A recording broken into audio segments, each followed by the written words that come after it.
Hello everybody, I am Rick Witt with a brand new microphone here for the Knoxville Raceway event for the MSCA Quaker State Late Model Series. So let's just get right on to it, to heat number 1 for the Knoxville event. Starting on the front row will be the 83 of Kyle Collins, on his outside will be the 80 of JT Hanley. Row number 2 is going to be the 50 of Alex Tanker, to his outside will be the 21 of Dejan Weeks. Gabriel Wanderley will start inside row number 3. To his outside will be the 31 of Nick Pericles. Roy Bruce will start inside row 4. Outside him is Ferdinand Gabat. Cody Smart, row 5 inside. Jake Rogers, row 5 outside. Mike Serra, row 6 inside. Kyle Maxwell to his outside. Callum Wood, row 7 inside. Matthew Brown to his outside. And finally rounding out your field is the 5 of Joshua Jones. And here comes the green flag is out for heat number 1. Kyle Collins leads him into turn number 1. This track, a little bit of a follow the leader kind of track. That's what we've seen the past couple days during practice. Kyle Collins leading him down through turns 3 and 4. Alex Tanker in tow as JT Hanley starts falling off of the field a little bit. Gabriel Wanderley following the 50 car to that inside lane. Behind him is the 808 of Roy Bruce passing his co-boss in the 80 car. Kyle Collins now starting to pull out a little bit to a decently sized lead. The 50 car behind him and the 48 in third. That battle for 5th is now between Cody Smart and the 80 of JT Hanley. JT Hanley. It's kind of hard to figure out which one is which. But Cody Smart now being challenged by the 31 of Nick Pericles, who is in second place in points, looking to try and make his way into the feature, as this would make points implications if he does not make this race. The 31 of Nick Pericles now in that 5th spot, the spot that everyone wants. Also Gabriel Wanderley making that spot, making the second place position for his car. The 50 car of Alex Tanker falls to now the 808 of Roy Bruce. Behind the 50 is still Nick Pericles, as Cody Smart not able to catch up with the 31 machine. The 31 machine definitely some force to be reckoned with, but Cody Smart, a little bit of an interesting story. If you didn't see the Springfield race, he was wrecked out in his heat race. They took the car back, repaired the vehicle, came back out, actually made it to the feature event through the last chance showdown, finished exactly 10th position in that transfer position, and was able to get not a great finish in the feature race, but still was able to beat a few cars. Coming off of that race, getting damage from that incident between him and the current points leader, Lucas Trin. Now the 808 is fighting to stay alive here as he is falling from 4th back to 5th, as Nick Pericles takes that inside lane away from him. The inside has been pretty much the dominant lane so far, as we come down to I believe the white flag is coming out this time. Yep, white flag is flying as the 83 of Kyle Collins takes the white flag. A huge lead for the 83 car. Behind him is the 48 of Gabriel Wanderley. Both the Wanderley racing cars. The 98 of Jake Rogers is also in this race, but he is currently not in the 5th spot. Kyle Collins, however, he will take the checkered flag for the heat number 1, and Roy Bruce will finish out your top 5 here tonight, and they will transfer on to the feature event. Kyle Collins will make over the win. Gabriel Wanderley 2nd. Alex Tanker in 3rd. Nick Pericles will finish off in 4th. And taking that final transfer spot is the 808 of Roy Bruce. Now on to heat number 2. Bob Schopke, a familiar face up at the front of the pack. He's going to start on the pole with Eric Willis to his outside. At the row, Fitzwaters in the 2nd row, Henrietta and Zachary. Tanya Breyer inside row 3, Jet Torkins to her outside. TJ Hanley in row number 4, to his outside is Chris Dodd. Points leader in the 4, Lucas Tran inside row 5, and on his outside is Sam Rogers in the 53. Eric Hayden, former points leader, inside row 6. Carson Scott to his outside. Brock McMahon and Patrick Curtis make up row 7. And rounding out your field is the 12 of Daniel Maxwell. And Bob Schopke leading them to the green. Green flag is out for heat number 2. And Schopke with a great start. We've seen him able to make some really great jumps on the field at the beginning of the race. Henrietta Fitzwater going to toe in behind him. Tanya Breyer hoping to make a feature race, as she, I don't believe, has seen a feature race in a long while. Tanya Breyer currently 3rd. 4th is TJ Hanley. 5th is Eric Willis, but he's going to lose it to possibly Zachary Fitzwater or Lucas Tran, who is taking that 3 wide, and it looks fairly similar to what happened in the last heat race, where the 31 took it 3 wide to take over the 5th spot. However, a little bit further up, Tanya Breyer in the 13B, pulling basically what Roy Bruce did, as the 08 car of TJ Hanley is going to take the inside away from her, and she's going to start falling back. The 4 car goes to the inside in the turn 1. Doesn't allow her to get to the bottom, and now Eric Hayden is going to take over that low line in tow of the 4 car. This is definitely not looking good for the 13B of Tanya Breyer, as she's really hoping that she can make the feature event. Almost clears the 62, but the 62V car is going to take over the bottom side again. It's a race for 5th at the moment between Breyer and Hayden. However, Hayden is going to have the advantage coming across the line this time, and he's going to clear her coming into turn number 1.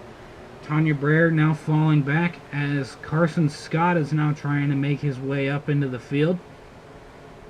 That 25 Reese's car hasn't seen a whole lot of features, really wants to kind of prove himself as a good driver. And the best way to do it would at least make the feature and do something with it. But right now he's got to get past the 62V of Eric Hayden, who was the points leader at one time, but has had a really big fall off in the last few races.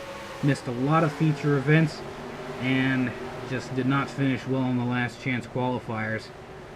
Tanya Breyer now trying to fight with Chris Dodd to get her positions back. Chris Dodd, currently the owner of the 31 and the 83, which are 2nd and 3rd in points at the moment. He's starting to fall back, but he is also trying to make it into the feature, so that way he can keep his perfect feature finishing.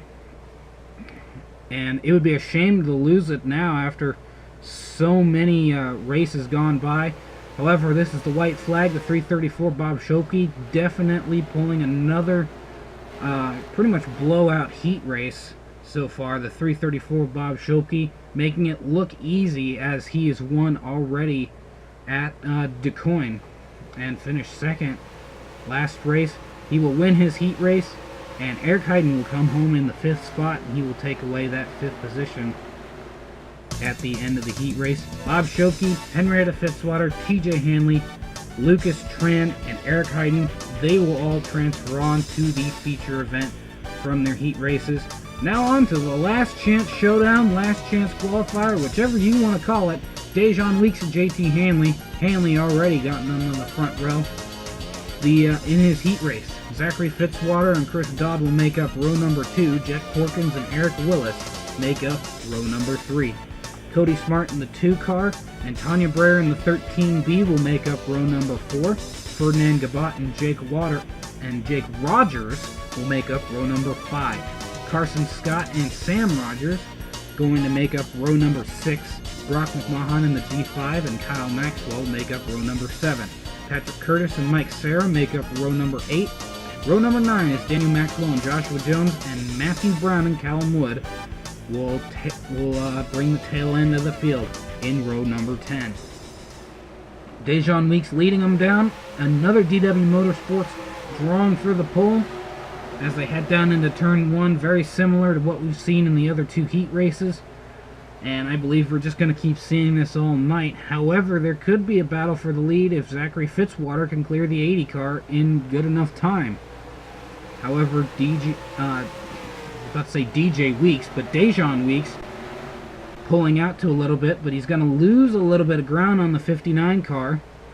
However, Jack Porkins is in 3rd, and he's hungry to make it into that feature event. He wants to gain every position that he can. However, the 59 still not losing that towing position behind the 21 car of Dejon Weeks. Cody Smart in 4th. A nice run so far, only this is lap number 3. We're back here in the, I believe, the 10th spot, or around the 10th spot. Chris Dodd up on the high line, wants to get down to that bottom line because that's the preferred line. That's the line where everyone's doing better. And Chris Dodd's starting to fall back now as Eric Willis in the 604 will take over that 9th position. It's still good for Chris Dodd as he is still considered to be in the feature event. However, Tanya Breyer, we talked about her, she's currently 6th in points.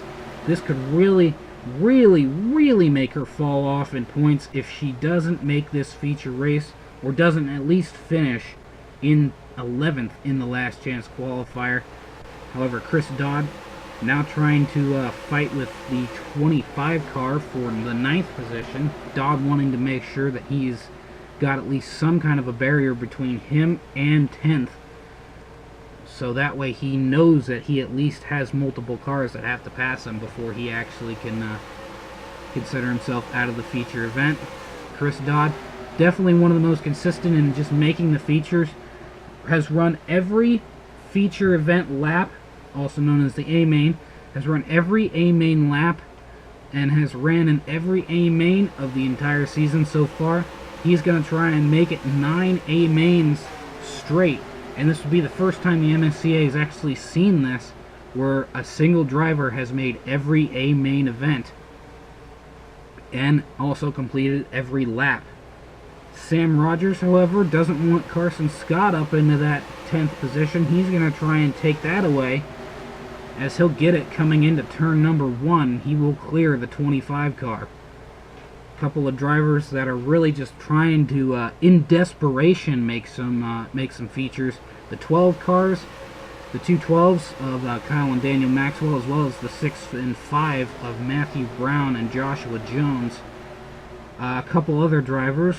Patrick Curtis definitely has fallen off a little bit after that first event. He did very well. But still, Carson Scott holding 11th position now as the 53 of Sam Rogers has taken away that transfer spot. But Carson Scott going to try and move back into the transfer position. He's carrying the 6 car behind him. And this is the battle for 10th so far, and this is becoming a heated battle between the 25 and the 53. However, there is a driver that is kind of sneaking up into the field. You can see that bright orange car. That is the 98 of Jake Rogers. He has come alive in the second half of this last chance qualifier.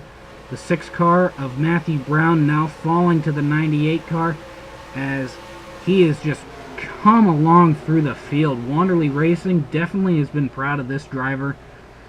Hasn't had the same success as a lot of the drivers up in the top 10, but he is really wanting to make this feature race, keep himself alive at least for one more race in the point standings, and hopefully for Chili Bowl he can make himself a little bit of a better run at the points.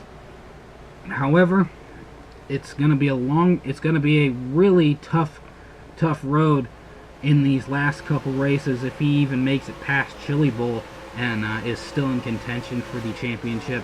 However, Jake Rogers going to make a move possibly in the next couple laps on the 25 car as he is just flew up to the 11th position. Now he's going to make a move on the inside to the 25 car in turn 3.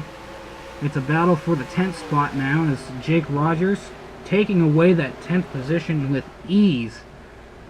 That 98 car definitely is fast on the late run, and if this is how fast his car is running right now, I'd be amazed to see how fast he's running in the feature when he makes it, because he's currently in 10th right now with only 4 laps to go. Cody Smart, however, could possibly be the next one that falls to the 98 car if Jake Rogers can continue to make it. However, Rogers is making up a little bit of ground. As you can see, the cars behind him definitely have not been able to catch him like they were racing before. Sam Rogers and Carson Scott are now fighting for that 11th position. Sam Rogers wants to make sure that he is in a position to pounce if Cody Smart does a mistake, or if Jake Rogers starts to fall back again.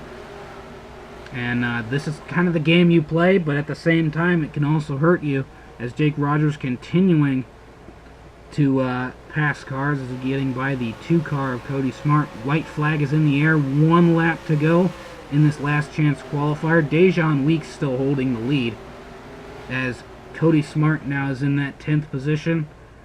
Coming down the final corner, Dejan Weeks will take the win in the last chance showdown, and it looks like Cody Smart will take home that 10th position and that last transfer spot.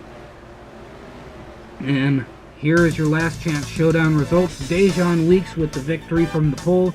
Jack Porkins in second. Zachary Fitzwater in third.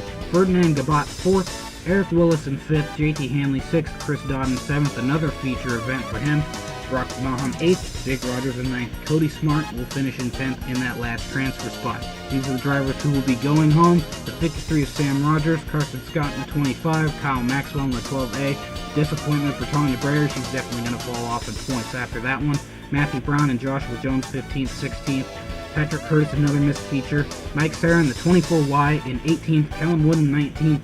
And Daniel Maxwell in the 12 car will round out your last chance qualifier field. This has been the MSCA Quaker State Late Model Series. We'll see you again for the feature event here at Knoxville Raceway. 20 cars have been set up. 20 cars are ready to knock them down. Thank you guys for watching. Tune in next time for the feature event here at Knoxville.